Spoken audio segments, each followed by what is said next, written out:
मैं आपको एक हल्का सा अलग डायमेंशन, हम अपने टॉपिक से थोड़ा सा हट रहे हैं।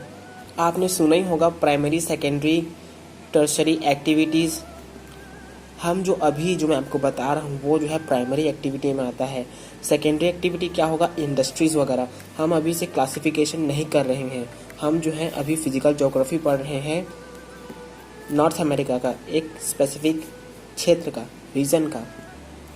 अलग अलग कैटेगरी में, जैसे कि जानवरों का अलग कर दिया गया है, इंडस्ट्रीज़ का अलग किया गया है, मिनरल्स का अलग किया गया है, ट्रांसपोर्ट एंड कम्युनिकेशन का अलग किया गया है।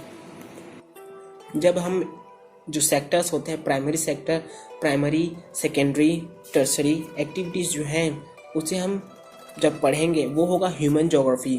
शायद अगले क्लासेस में पढ़ेंगे हम। जो हमारा पेपर 2 है उसे हम आज पढ़ेंगे। ये जो है इसे किसी स्पेसिफिक कॉन्टिनेंट का हम पढ़ रहे हैं। वो क्या, कौन? North America.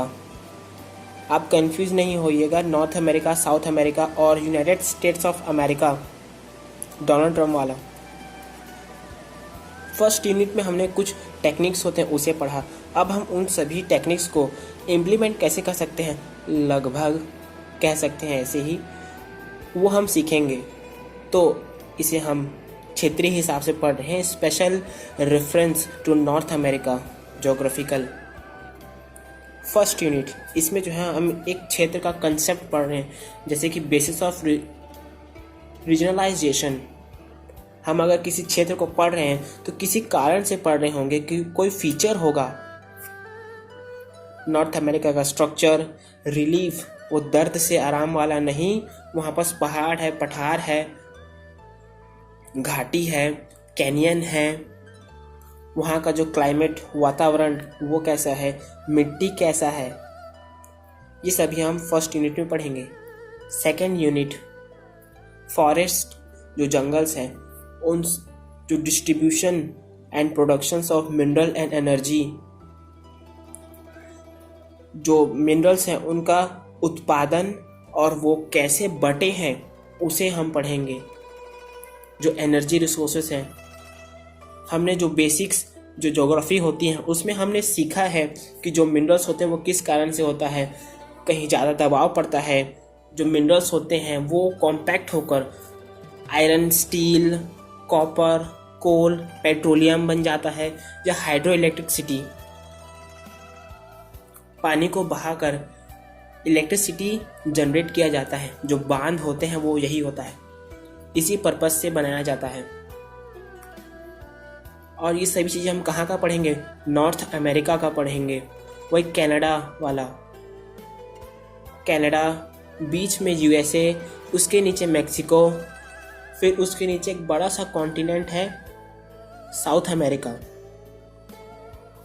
थर्ड यूनिट, इसमें जो है हम फसलों के बारे में पढ़ेंगे, मेजर क्रॉप्स, एग्रीकल्चरल बेल्ट। कोई क्षेत्र होगा ना, वहाँ तो होगा, हर जगह तो कोई फसल नहीं उगता, तो वो कौन सा जगह है। आपको लाइव स्टॉक के बारे में बताता हूँ। लाइव स्टॉक है क्या, किसी जानवर को बड़े पैमाने में पालना, किसी फार्म में पालना, उसे कहते हैं लाइव स्टॉक। वो जानवर कुछ भी हो सकता है, जैसे घोड़ा, बकरी, भेड़, पिग, जिससे कुछ प्रोडक्ट हमें मिलता है, मटन हो गया या ऊन हो गया, उसका हड्डी या उसका स्किन, ये जो है उन्हें साइंटिफिक तरीके से पालते हैं। वो सुनते हैं ना हम, ऊंची नस्ल वाला है, वो यही है। डेयरी फार्मिंग, जो जानवर है उसे बाड़े में पाला गया था, उनका कई ऐसे जानवर हैं जिनका दूध निकलता है, तो उन्हें अलग से हम लाइव स्टॉक और डेयरी फार्मिंग किस क्षेत्र का पढ़ेंगे, नॉर्थ अमेरिका का। ये सामान्य चीज़ें हैं, बस आपको लोकेशन याद करना है। जितने भी यूनिट्स में हम पढ़ेंगे, ये थर्ड यूनिट में हम ये सब चीज़ें पढ़ेंगे। Fourth unit, industries. जैसे हम इंडिया में पढ़ते हैं इंडस्ट्रीज़, वैसे ही हम उस क्षेत्र का पढ़ेंगे। सबसे पहली बात और सबसे इम्पॉर्टेंट बात मैं आपको बता देता हूँ, अमेरिका अपने देश से मिनरल्स वगैरह नहीं निकालता, वो बाहर से मंगाना ज़्यादा पसंद करता है, क्योंकि ये जो है, जो मिनरल्स को निकालते वक्त जो खर्चा होता है वो बहुत ज़्यादा होता है और बहुत समय बर्बाद होता है। इसलिए वो बाहर से मंगाना ज़्यादा पसंद करता है। तो हम इस यूनिट में क्या पढ़ेंगे? Industries of North America, localisation, कोई जो स्थानीय क्षेत्र है,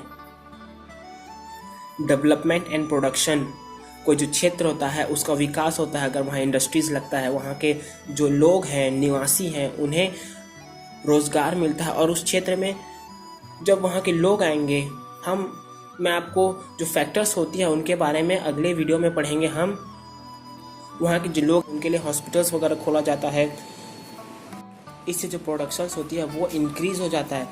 तो हम जो प्रोडक्शन है उसके बारे में पढ़ेंगे। Iron and steel, cotton textile, heavy engineering industries, जो बड़े बड़े व्हीकल्स, स्पेस में भेजने वाले जो रॉकेट्स हैं, वो उनके लिए हाईली ट्रेंड चाहिए ना, कोई अलग इंडस्ट्रीज चाहिए। तो हम जो इंडस्ट्रियल रीजन्स हैं उसे पढ़ेंगे। पॉपुलेशन पढ़ेंगे, पॉपुलेशन का भी बहुत बड़ा इंपॉर्टेंस होता है। Trade and transport, trade and transport ये जो है किसी भी कंट्री का लाइफ लाइन होता है। जो नदी होती है वो सबसे सस्ता होता है, जो पानी के माध्यम से ट्रांसपोर्ट किया जाता है। व्यापार वो बहुत ज़्यादा सस्ता होता है।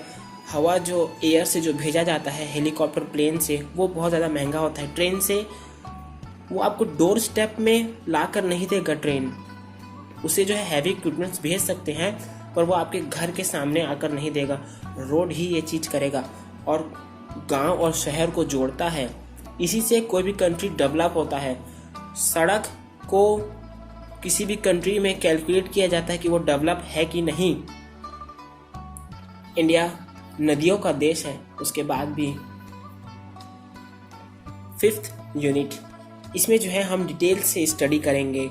इसमें जो है थोड़ा सा यूएसए का, क्योंकि वो थोड़ा डोमिनेंट कंट्री है इस पूरे कॉन्टिनेंट में, थोड़ा डेवलप भी है, इसलिए हम इसमें कुछ जो स्पेसिफिक एरिया है उसे पढ़ रहे हैं। जैसे कि कैलिफोर्निया वैली, सिलिकॉन वैली आपने सुना है ना, एक इलेक्ट्रॉनिक हब है। जैसे इंडिया में बेंगलुरु है, वैसे ही न्यू इंग्लैंड रीजन, ये कौन सा क्षेत्र है? जहाँ न्यूयॉर्क है।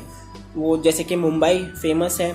वे 5 झील के बारे में, ग्रेट लेक्स, सुपीरियर, मिशिगन, होरोन, एरी, ओंटारियो, ये जो है अमेरिका का लाइफ लाइन है, क्योंकि जो वाटर ट्रांसपोर्ट होता है वो बहुत ही ज़्यादा सस्ता होता है।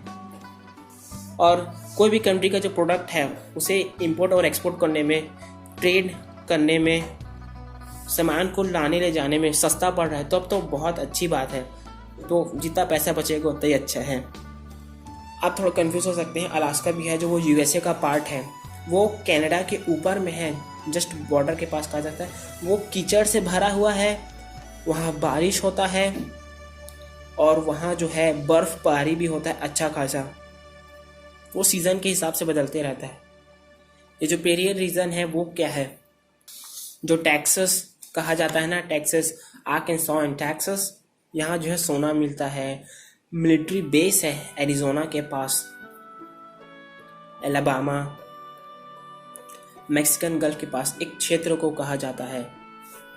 सेंट लॉरेंस गल्फ, ये जो है क्या है मैं आपको बताता हूँ। ये न्यू फाउंडलैंड के पास है, कनाडा के पास। अगर आपको नहीं मिलेगा तो आप लैब्राडोर सी सर्च कर लीजिएगा, लैब्राडोर। वीडियो बहुत लंबा हो जाता है, थोड़ा कन्फ्यूजन भी जाता है, इसलिए मैं आपको जल्दी जल्दी बताने की कोशिश कर रहा हूँ। अगर आपने इंडिया का जो भूगोल है उसे अच्छे से पढ़ा है तो आप ज़रूर सीख जाएंगे। तो बस यही था जो हमने कला सीखी है फर्स्ट पेपर में, उसे हम कैसे इम्प्लीमेंट करेंगे हम यही आपका जो टेस्ट कहते हैं वो है। तो बस यही था इस यूनिट में। फ्यूचर में कुछ डिटेल्स में जो मैंने आपको जो सेक्टर्स बताए हैं, प्राइमरी सेकेंडरी, इसके बारे में वीडियो लेकर आऊँगा। इससे मुझे मोटिवेशन मिलती है और आपको notifications. So that's enough for today. My name is Akash and I'm signing out. Catch you guys in the next one.